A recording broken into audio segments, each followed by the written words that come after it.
Priyanshu and this year I score 606 marks in NEET 2022। और इस video के अंदर मैं आपको नीट बायोलॉजी के रिलेटेड कुछ इंपॉर्टेंट ट्रिक्स, अप्रोचेस और एडवाइसेस शेयर करने वाला हूँ कि कैसे आप नीट में एक अच्छा स्कोर ला सकते हैं। जैसा कि आपको पता है कि 320 340 लाना मस्ट है एक अच्छे गवर्नमेंट मेडिकल कॉलेज के लिए ही। और अगर आप 360 टारगेट कर रहे हैं तो आपको कुछ स्पेशल चीज़ें करनी ही पड़ेंगी, जैसे आपको कुछ क्वेश्चन ज़्यादा बढ़ाने पड़ेंगे और चीज़ों को अच्छे से समझना पड़ेगा, तब आप 360 ला सकते हैं। तो जैसा कि आपको पता है कि 90% लोगों का फेवरेट सब्जेक्ट बायोलॉजी होता है और नीट के अंदर 50% MCQs जो हैं वो बायोलॉजी से ही आते हैं।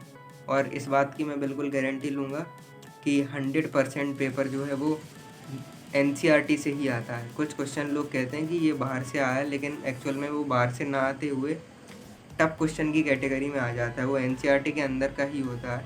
जैसे इस बार एक क्वेश्चन आया था लेकोपेरेन के रिलेटेड और उसका आंसर था ZYA will not be translated. तो वो क्वेश्चन एक कॉन्सेप्चुअल क्वेश्चन था, आप ऐसा नहीं कह सकते ये NCERT के बाहर का था, NCERT के अंदर ही बस थोड़ा मोल्ड होके आया है।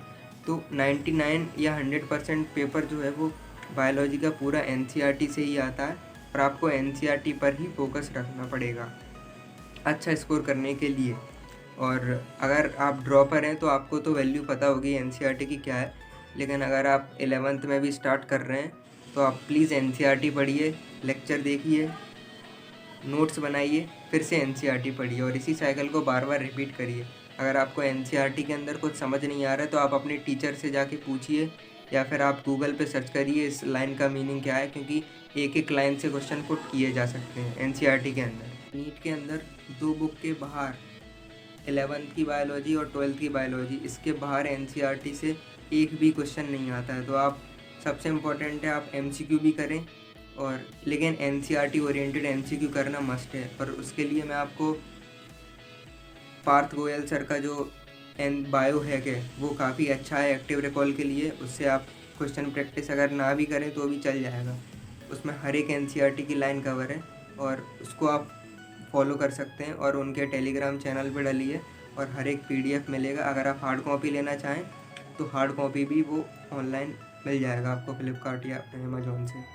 तो मैं अब आपको बताने वाला हूँ कि NCERT के कैसे बड़े बड़े पैराग्राफ्स को आप कंडेंस करके एक फ्लो चार्ट के फॉर्म में कन्वर्ट कर सकते हैं और एकदम रिकॉल कर सकते हैं उनको बिना किसी भूले हुए। और मैं आपको बताऊंगा कैसे आप जो NCERT की न्यूमेरिकल वैल्यूज़ हैं उनको कैसे याद रखा जाए, क्योंकि क्वेश्चन आ सकते हैं और हर साल आते हैं। इस साल भी आए थे तो नेक्स्ट ईयर भी आ सकते हैं। तो आप देखते हैं कैसे मैं NCERT। हेलो, तो मैं अब अपनी NCERT आपको शेयर कर रहा हूँ। तो जैसा कि आप देख सकते हैं कि मैंने इसमें काफ़ी ज़्यादा हाईलाइट किया और पेन चलाया है। तो ये मैंने एक बार में ही नहीं किया, मैंने काफ़ी बार NCERT पढ़ी थी, तो मैंने अलग अलग बार अलग अलग चीज़ को यूज़ किया है। जैसे हाईलाइट मैंने फ़र्स्ट टाइम किया था, फिर सेकंड टाइम मैंने ब्लू पेन से पढ़ा था, फिर दूसरा हाइलाइटर यूज़ करके इम्पोर्टेंट के नीचे हाईलाइट किया है, और फिर मैंने रेड पेन यूज़ किया है। और जो चीज़ मुझे ऐसा लगता था कि ये क्वेश्चन के फॉर्म में आ सकता है नीट के अंदर, तो मैं उसको ऐसे क्यू के फॉर्म में लिख लेता था। और जैसे यहाँ पे क्यू लिखा है तो उसके फॉर्म में लिख, तो मुझे ईज़िली लगता था। जब लास्ट टाइम रिवीजन करता था तो ऐसा नहीं लगता था मुझे हर एक लाइन पढ़ना है। जो मुझे इंपॉर्टेंट लगता था मैं इनको क्यू पॉइंट का नाम देता हूँ, तो मैं क्यू पॉइंट लास्ट में देख लिया करता था। जैसे कि ये बायोलॉजिकल क्लासिफिकेशन का है, ऐसे ही मैं 2-3 चीज़ और हैं जो मैंने इसमें ऐड करता रहता था। और जैसे कि आप ये दे सकते हैं, ये क्लास 12th के जो टॉपिक्स हैं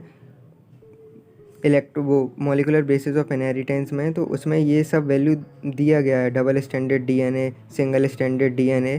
तो मैंने उसमें इधर ही ऐड कर दिया, क्योंकि इसमें ये डबल स्टैंडर्ड DNA वायरसेस और इन सब के बारे में काफ़ी दिया गया था, RNA वगैरह। तो अगर आप ऐसे ही इधर ऐड कर लेंगे तो आपको बेनिफिशियल होगा। जब आप ये चैप्टर पढ़ेंगे तो आप उसकी भी वैल्यू को याद कर सकते हैं। तो आप जैसे ये प्लांट किंगडम के अंदर ये एल्गीज़ के एग्जांपल हैं।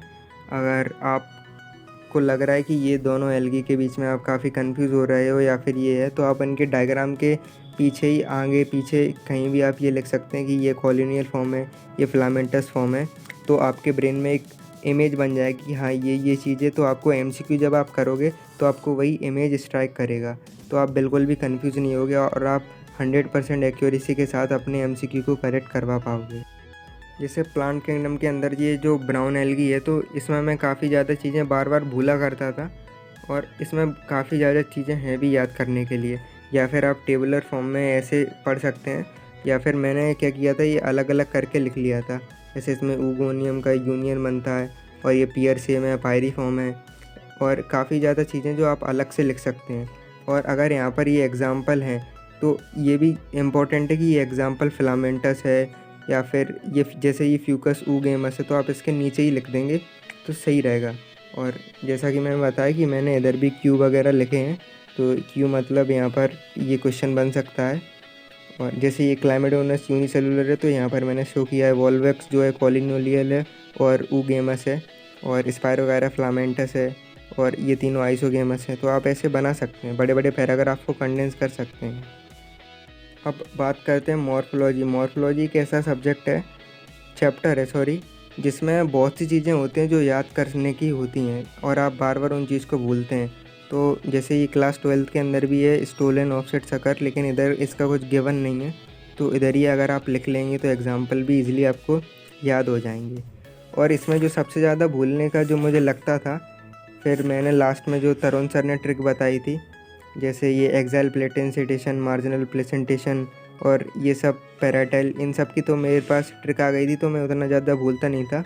जैसे एक्साइल प्रेजेंटेशन का ट्रिक था leech into lemon, China rose और टोमेटो। एनाटॉमी के अंदर ये जो सेकेंडरी ग्रोथ वाला पोर्शन है, ये काफ़ी ज़्यादा शुरुआत में कंफ्यूजिंग होता है, लेकिन जैसे जैसे आप आगे बढ़ते जाएंगे तो आपको क्लियर होता जाएगा। जितने क्वेश्चन लगा लेंगे तो आपको सब समझ आ जाएगा।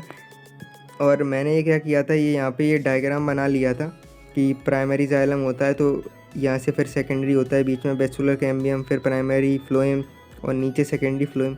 तो इससे अगर कोई अच्छा एमसीक्यू आता है तो आप उसको गलत नहीं करेंगे, वो आपका एकदम सही हो जाएगा अगर आप ऐसे इमेज को अपने ब्रेन में सेट करके रखेंगे। लास्ट में जो सबसे इम्पोर्टेंट चैप्टर मुझे लगता था, और जिससे काफ़ी ज़्यादा क्वेश्चन आ सकते हैं, वो है एनिमल किंगडम। एनिमल किंगडम में बहुत ज़्यादा एग्जाम्पल हैं याद करने के, लेकिन वो आप इजीली कर सकते हैं अगर आप इनके फ़ोटो वगैरह देख लें, और आप अगर ये जान लें कि ये रेप्टिलिया टॉप यहाँ पर लिखा है, और रेप्टिलिया के अंदर ये एग्जाम्पल लिखे थे, और उसके नीचे ईव्स लिखा है और उसमें ये एग्जाम्पल हैं, तो आप इजीली याद कर सकते हैं कि हाँ ये ऊपर लिखा था और इसके ये एग्जाम्पल थे, ये नीचे लिखा था इसके ये एग्जाम्पल थे। तो आप ऐसे अगर करेंगे तो काफ़ी इजीली आप ये सब याद कर सकते हैं। अदरवाइज़ ये एग्जाम्पल बहुत हो जाते हैं याद करने के लिए। और एनिमल किंगडम के अंदर ही एक जो इम्पोर्टेंट जो चीज़ें होती थी, मैं उन्हें ऊपर लिख लिया करता था। जैसे कि अगर आप देख सकते हैं आर्थ्रोपोडा मोलस्का, एकाइनो हेमिकोडाटा, इन सब के पास ओपन सर्कुलेशन है, तो आप अगर ऐसे लिख लेंगे और बार बार देखेंगे तो आपको ये एकदम याद हो जाएगा। और जैसे ये क्लास 12th के अंदर Anopheles, malaria, Culex, filariasis, AIDS, dengue, chikungunya, ये एनसीईआरटी के पॉइंट्स हैं जो क्लास 12th में लिखे हैं। अगर आप इसको इधर ऐड कर लेंगे तो काफ़ी बेनिफिशियल होगा। और जैसे कि मैंने बताया कि मैं हमेशा क्यू लिखता था, तो मैंने इधर भी लिखा है, इनसे क्वेश्चन बन सकते हैं। तो आप भी अगर ऐसे करेंगे तो आपको काफ़ी अच्छा लगेगा, और आप इजीली याद कर सकते हैं सारी चीज़ों को। तो लास्ट में आपसे यही कहना चाहूँगा कि आप सबसे पहले समझो, एज इट इज़ कभी मत रटो, कोई फ़ायदा नहीं होगा।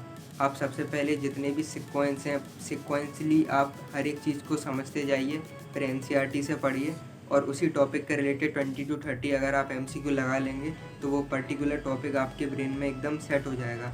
और ऐसे ही करके आप अपने हर एक चैप्टर को कंप्लीट करें, और लास्ट में जब आपका चैप्टर कंप्लीट हो जाता है तो एनसीईआरटी के पीछे जो समरी दी गई है उसको आप अगर पढ़ लेंगे तो आपको काफ़ी ज़्यादा बेनिफिट होगा, क्योंकि समरी से भी डायरेक्ट लाइन से क्वेश्चन आ जाते हैं, और हर साल आ ही जाते हैं, 1-2 क्वेश्चन मिल जाते हैं।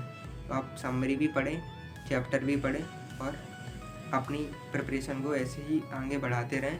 और बायो में 340 लाना कोई बड़ी बात नहीं है, आप ला सकते हैं।